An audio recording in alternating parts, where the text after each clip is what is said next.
Hey guys, it's Kate, and today I will be doing a tutorial on how to draw cherries with watercolor pencils.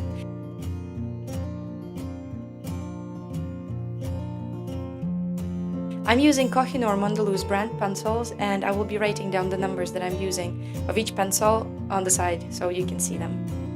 First, I'm drawing out the cherries with my watercolor pencil. It's the same pencil that I will be using for the base color of cherries themselves. I chose kind of orangish red. It's not the color of the cherries themselves, but mixed with other colors that I'm going to be using on top. It's going to give precisely the color that I want. So it's going to give that vibrancy to that dark red.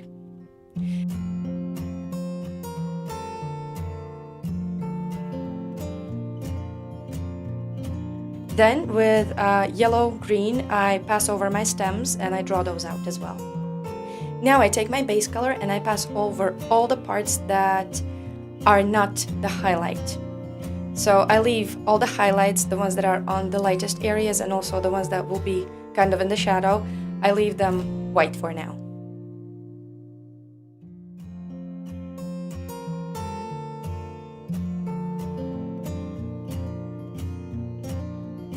Here, where the cherry has kind of a gradient of the highlight going into the color of the cherry, I also have like a slight gradient with the white.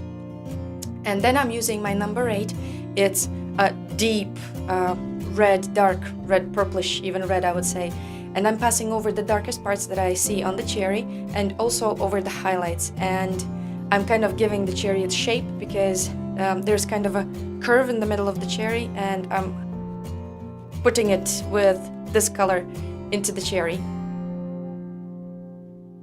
I do the same with the second cherry. I'm not pressing very hard on the pencils.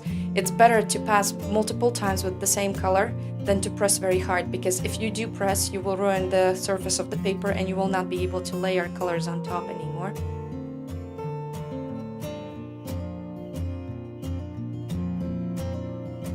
So then I pass with my lighter red, the number 47, in the highlight area. So after that, I'm gonna take my purple and I'm gonna add a bit of purple tones. And with the black, I will add a shadow underneath. I will also use the black to give a deeper, darker tone where I see the shadow on the cherries.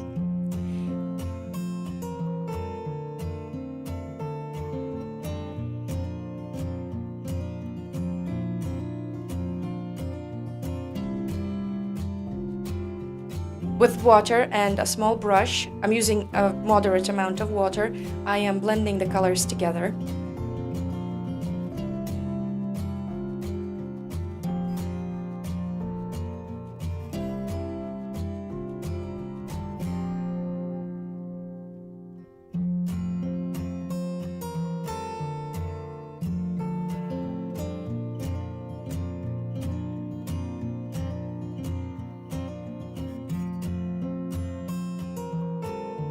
I'm passing over the highlight areas, the ones that are in the shadow. I'm passing with my brush and the pigment that I'm dragging out from the cherry itself.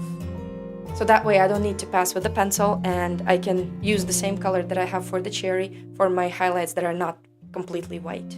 I'm doing very tiny circular motions and I'm trying to follow the contours of the cherry when I'm moving my brush, just so that I blend the colors and it kind of gives the overall feel that it's round the cherry.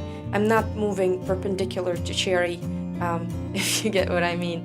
I'm moving from up to down and I'm kind of rounding it out with my brush. So even when I have the brush strokes, if you notice any brush strokes, they're gonna go still in the direction of the shape of the cherry. Over the highlight of the second cherry, I'm gonna pass with my damp brush, and you can see immediately how bright the pigment looks, even if I put a very, very thin layer of the pencil onto the highlight area.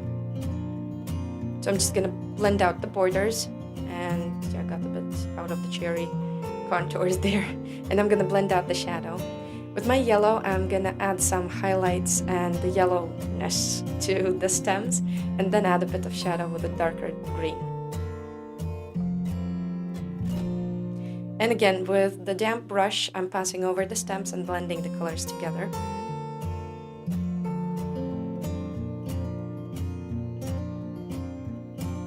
I'm using a darker green here while the paper is still wet on the stems to give it a deeper tone, and again a bit of black just to give it some texture and darker shadows.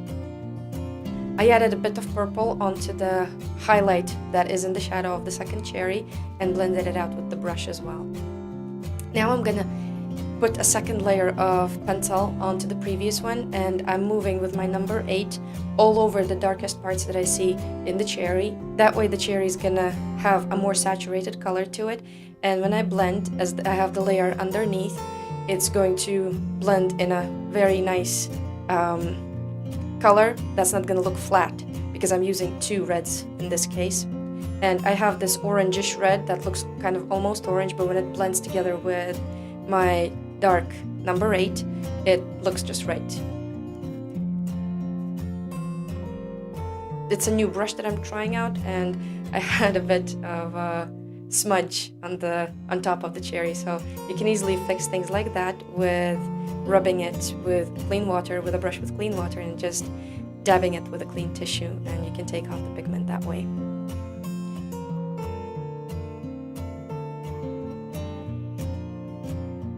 So I'm doing the same thing with the second cherry.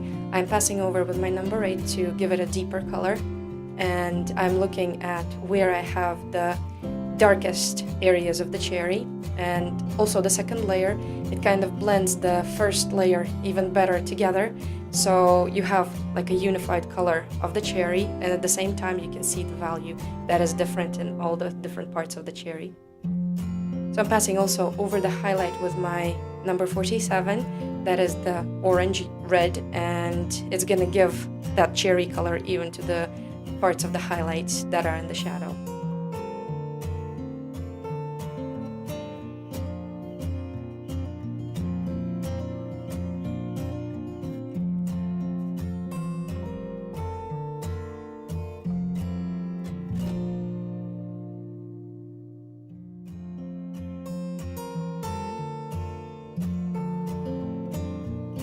The white Kohinoor Mondeluz brand pencil, it's not opaque enough, and I'm using the Prismacolor colored pencil here because I don't want the white highlight on the cherry to be as white as the paper itself.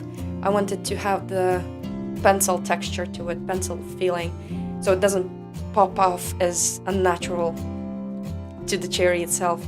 So yeah, you can use this technique to make your highlights look more natural and more in place with the objects that are painted with watercolor pencils. And so yes, these are my cherries. They are all ready, and I hope you enjoyed this tutorial and it was useful. And if you did, then do please click like and subscribe to my channel. Don't forget to click the bell icon so that way you will know when I post new videos. And I will be doing more tutorial videos every Thursday, so do check out my channel every Thursday. So this is it for today. Thank you for watching, and yes, I'll see you in the next video. Ciao!